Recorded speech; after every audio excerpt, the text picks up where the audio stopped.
So we're in section 8.2.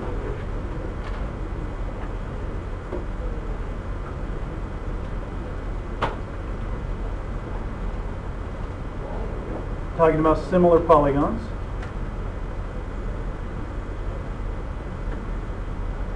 Alright, so we said on Monday, we talked about dilations, we talked about scale factor, and how we draw dilations, how we figure out scale factor. What we're going to do today is how can we figure out if one shape is a dilation of the other without actually having to draw the dilation, without having to draw the lines and measure them out, find the center of dilation, all of that kind of stuff. How can we figure out if one shape is a dilation of the other? Well, first off, we have a special name. When one shape is a dilation of the other, we call them similar. So similar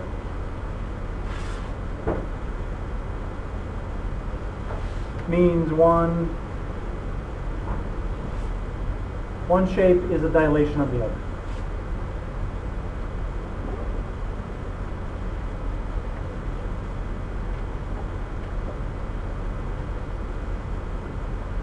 So the triangles we used in our opener, those would be similar triangles.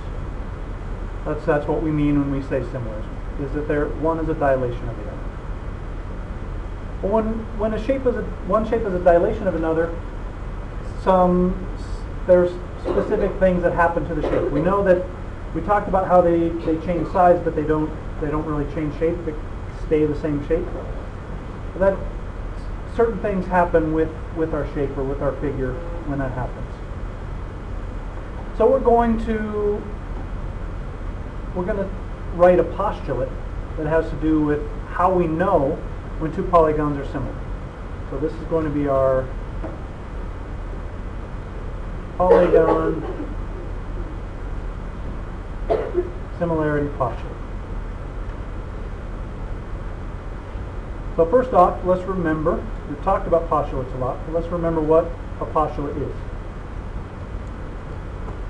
What do we mean when we say we're talking about a postulate? You remember, Avery?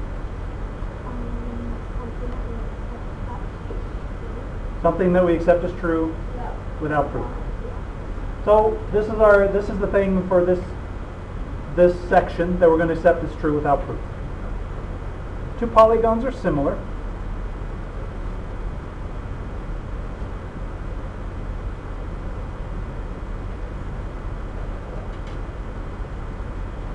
if and only if, and we have two things that happen. The first, each pair of corresponding sides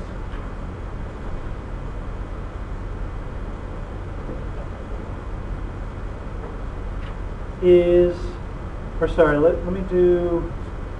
me do angles first, corresponding angles.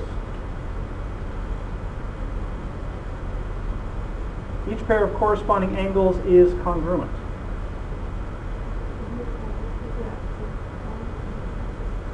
Each pair is. Each pair is. Is matches with pair.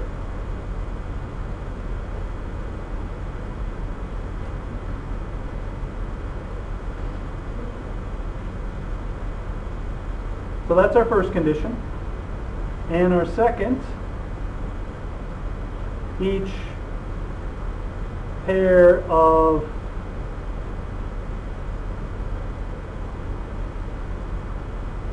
corresponding sides is proportional.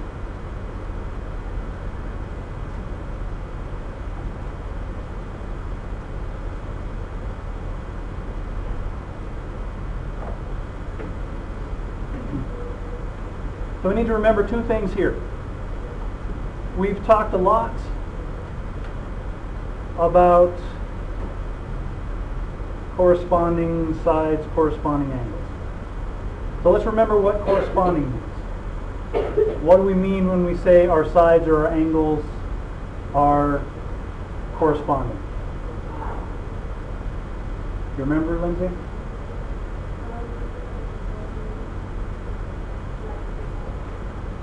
So we're talking about two shapes. So if we have a shape over here and a shape over here, and we say this side corresponds to this side on this shape, so they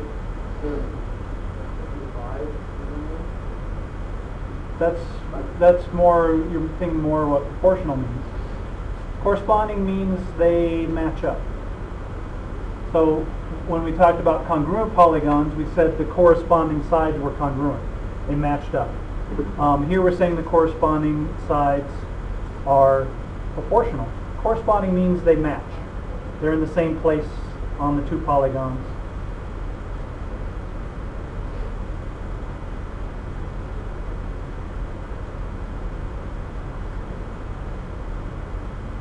I'm going to put that in quotes. Either match or in the same place. Go ahead. No. So corresponding means they're the parts that match up. And proportional.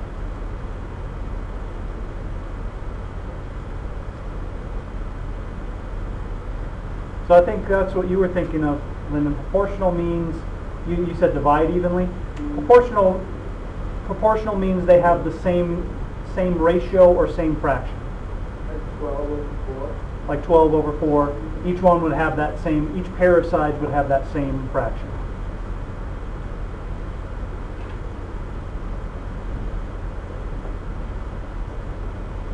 So ratio is just another way of saying fraction.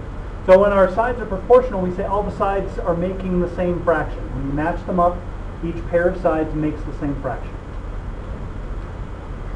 So corresponding means how we match them up, and proportional means that they're making the same fraction. And that's really the key to this entire unit, is this idea of the ratio or the fraction. So any questions on our postulate? All right. Our symbol for similarity.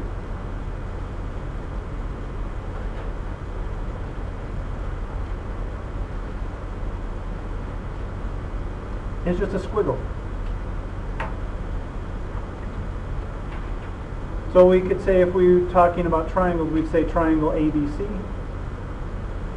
is similar to triangle DEF. So that means those two triangles are similar. And when we write out how they match up, if we write something like this, this is called the similarity statement.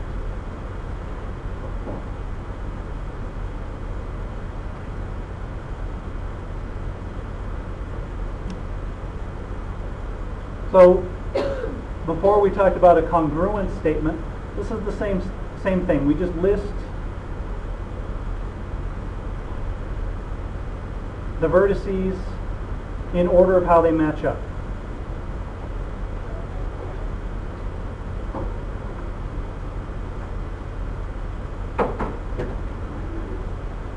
So if we looked at this, this would be a similarity statement, and this would tell us that angle A matches with angle D, angle B matches with angle E, angle C matches with angle F, just like we've done when we talked about congruent polygons. Side AB matches with side DE, side BC matches with side EF, and so on. So the similarity statement tells us how the shapes match up.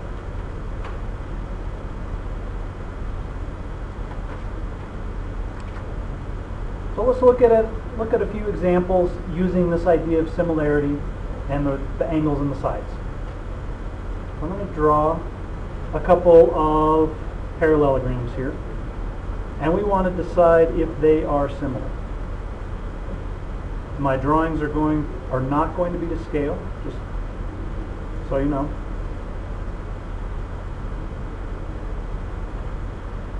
So this is like we talked about before. You go by what the problem tells you, not by what it looks like. And I'm going to draw some angles here. Match up some angles. So remember that the tick marks, same number of tick marks means the angles are congruent.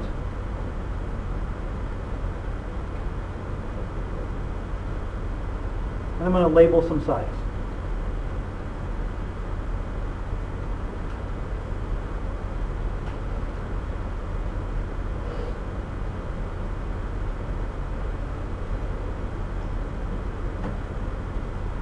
And our question here is, are they similar? Oh, we have a special visitor.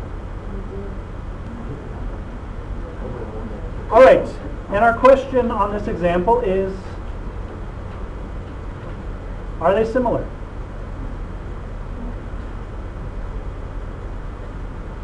So we have two parts here. Our first part, we're going to look at the angles.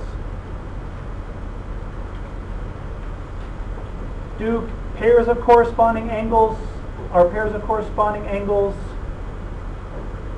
congruent? This angle is congruent to this angle is congruent to that angle is congruent to that angle is congruent to that angle. So do our pairs of corresponding angles match up? Are they congruent?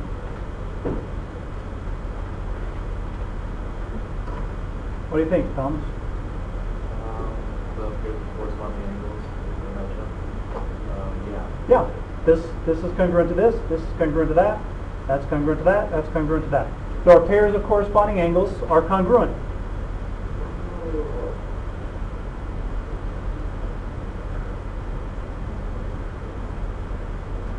Our pairs are congruent. We want to look at the sides now. For the sides, we're looking at the ratios or the fractions. Press me. Put it away, please. We're looking at the fractions or the ratios. So let's make a ratio between the corresponding sides. So if I'm going to make a fraction here, what side's going to match up with, what side length's going to match up with 3.1? 4.2. So there's one fraction. If I put that in my calculator, turn that into a decimal, I get 0.738. Not necessarily. Now we're going to match up another pair of corresponding sides. What side matches up with side 3? What side length? 4. These two sides are corresponding. Whoops. And 3 over 4 as a decimal equals what? 0.75. So our pairs of corresponding sides, do they have the same ratio? Same fraction? No. So this is not the same fraction.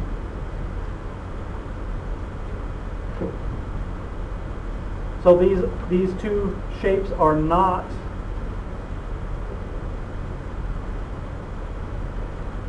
similar. For them to be similar, we have to be able to make the fraction with each pair of corresponding sides, and that fraction has to be exactly the same for each pair of corresponding sides.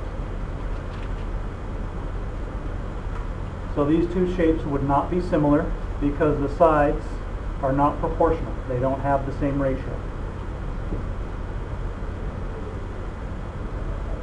Questions on that?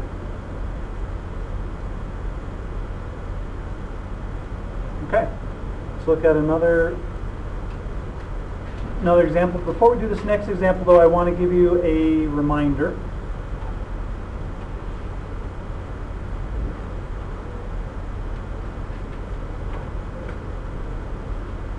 On solving proportions.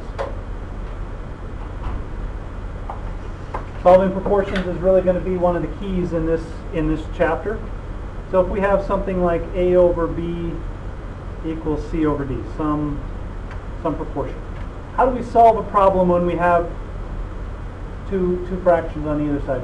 Anybody remember what the name of that, the process that we use there? You remember, Angelique? If we have a problem like this and we want to solve this, we've done a few on the math boxes. If I had, for example, 3 over x equals 4 over 5, how would I solve that? Cross multiply. That's what we call it when we want to solve a proportion. So to solve proportions, we cross multiply.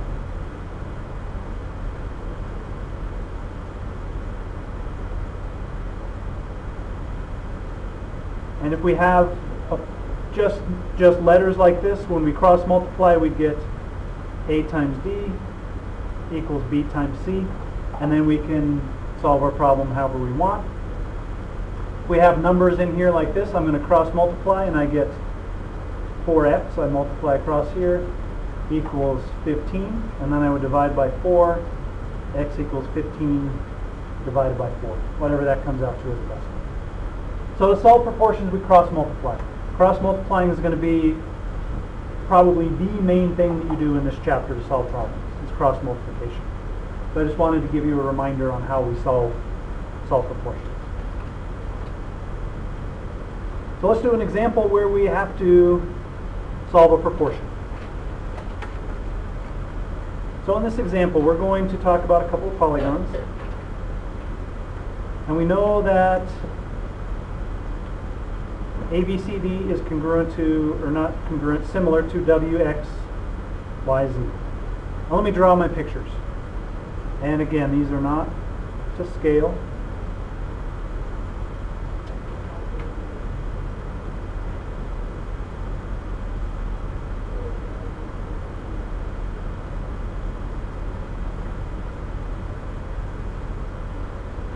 And we're going to label them this way.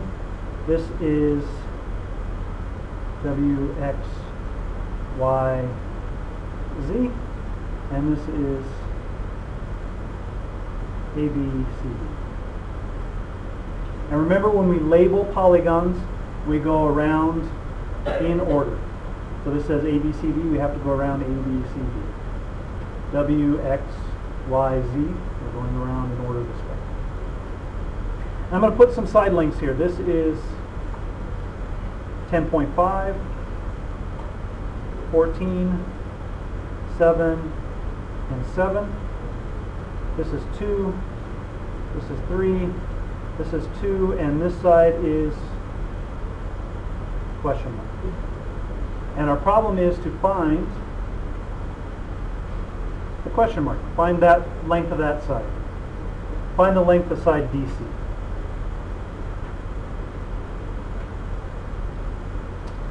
All right, so our similarity statement tells us how the sides match up. So let's write out how our sides match up. Side AB matches with which side? WAB WX. matches with WX. And then side, let's do BC. Side BC matches with XY. Side CD matches with YZ. And finally, side DA matches with ZW. And I can get this directly from the similarity statement. AB and WZ are in the same place, BC and XY, CD and YZ, and then DA and ZW. So this tells me how the sides match up. Now I can use this to write what we call a proportionality statement. All the matching sides have to have the same ratio. So I could say that AB, we make the fraction with WX, that has to equal BC over XY. All of these fractions have to be the same because these shapes are similar. CD over YZ. And that has to equal DA over ZW. So all of these fractions have to be the same. When I write it this way, this is called a proportionality statement.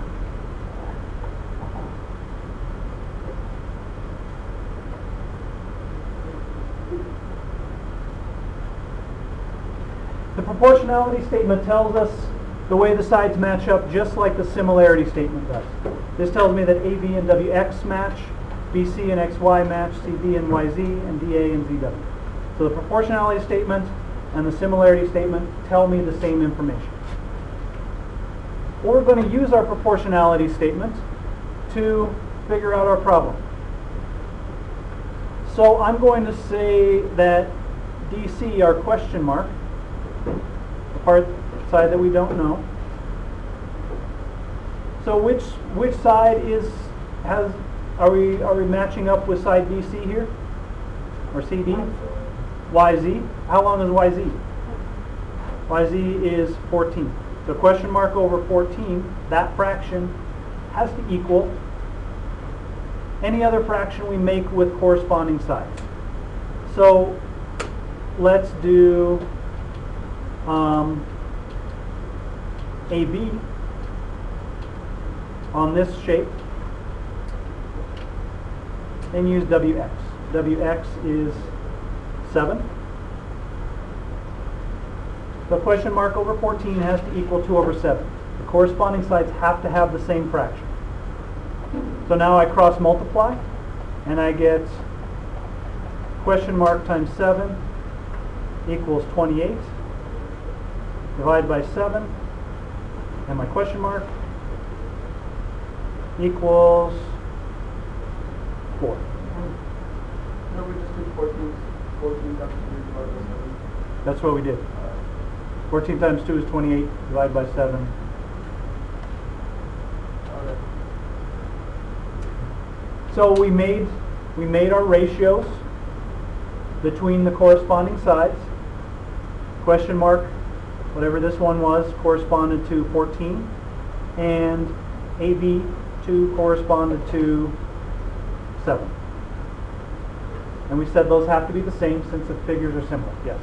So we just do like 7 divided by 2 and find out what a number is, and then you look at the corresponding to the question mark, find out the number.